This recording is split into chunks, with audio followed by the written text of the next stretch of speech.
name's Renee, and this is my cash giving journey. If you're new here, thank you so much for taking a chance and clicking on my video. I hope you decide to like, subscribe, and stick around for a while. And if you're a returning subscriber, thank you so much for your ongoing support. So today we are budgeting for the first pay of July, and guess what that means? It's my birthday month. I can't wait. My birthday is on the 14th of July. I love birthdays. And also my Etsy store has an annual sale on for my birthday. It is 25% off the whole store, and it goes the whole month of July because it's my birthday and I love celebrating and I like passing that celebration on. So if you've been holding off on getting any of my products, they will never be cheaper than what they are in July because that's the biggest sale I run and it's the whole month. So head on over to Etsy and have a look around and see if there's anything that you would like. So we have $240 today.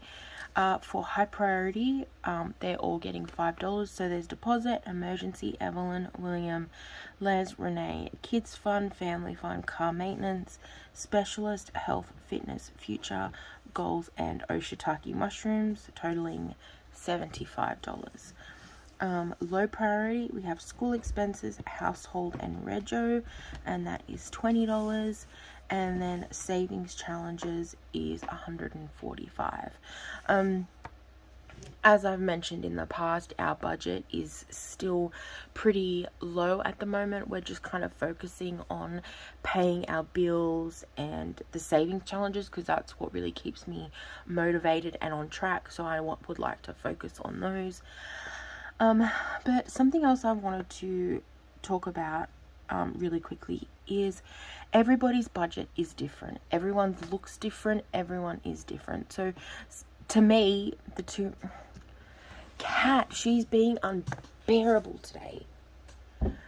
That while $240 might seem like really small amount for me, because of compared to what I used to save, that might be a lot of money for some people. You need to focus on your budget. So when you're watching people and their budget, take how they budget rather than what they're budgeting. So for example, look at how they work out their budget, how they break up their system, how they break up their categories, and then apply that to your budget and make it work for you. So you need to make the cash stuffing system work for you, not you working for the cash stuffing system. I made that mistake when I first started.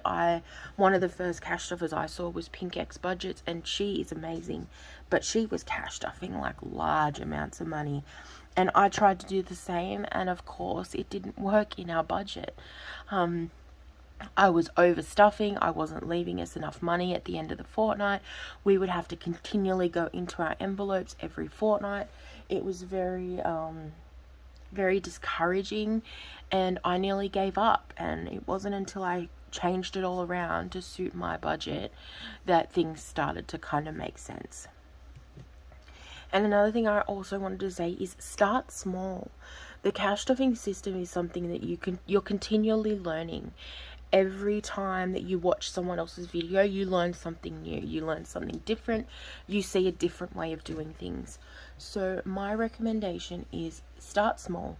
So strip your budget back to the bare minimum and focus on what you really want to save for. So when I started our journey, I had 4 envelopes. I had a house deposit, emergency, and then one for each child. An envelope for each child, and that's it. That's all I had when I first started, and it wasn't until I got really comfortable with that I was able to start introducing more and more categories and breaking our budget down into finer details. But at first I literally picked 4 of my top priorities, and that was what I focused on. When you start getting that feeling of success, when you're seeing your envelopes grow, you're starting to meet financial goals, and you're starting to figure out your budget and how you can adapt it and work within the cash stuffing system, it gets a lot easier to manage, and that you can add more and more in. And when I first started, I'm like, I'm only gonna have one binder, and I'm only gonna have like 4 envelopes, and then that'll be it.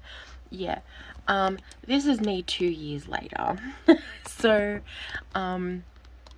it takes time. It takes time, and it takes dedication. It takes persistence. But ultimately, if you just save $1, that was more than you had yesterday. So if you feel like $1 a day or $1 a week is what you can afford, you do you. That's still an amazing achievement, especially if you've gone from having toxic relationship with money, if you've gone from paycheck to paycheck. It's okay. And I want to get rid of this whole perception that living paycheck to paycheck is a negative, because at the moment we're living paycheck to paycheck. The difference is there is living within your paycheck means and living without it.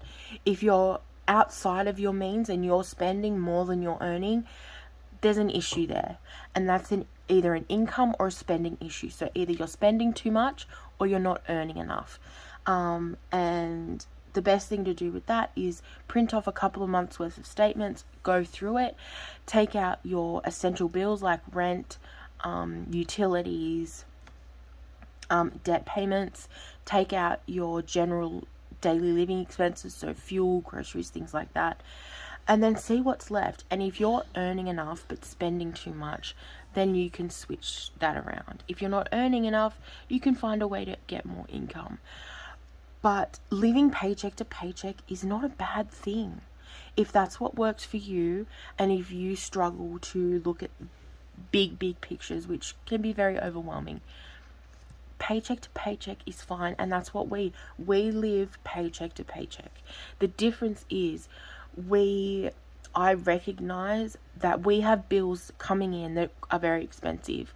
So it's my responsibility to break those bills up throughout the year so that we're not slugged with a massive expense. And that's things like car rego and insurance and birthdays, Christmas, things like that. So I'm really trying to get rid of the whole perception that living paycheck to paycheck is a negative, because it's not. If that's what system works for you, then that's what works for you. That doesn't mean you can't have savings for the future. So I just really wanted to touch on those 2 points. Take your time, be consistent, and everything will fall into place. If you are thinking about starting your cash stuffing journey or your YouTube journey, just do it. What are you going to lose? What are you going to lose by at least trying? At least if you feel like you fail, then at least you gave it a go, and you don't have to say what if. But from every single person I have watched, the cash stuffing system has changed their life for the better, and I am one of those. I will never go back to what we were before, and it works. It really does. It's just finding that balance. Okay, so thank you so much for watching. Remember to live, laugh, love, and when life gets hard, just roll it in glitter. Bye, guys.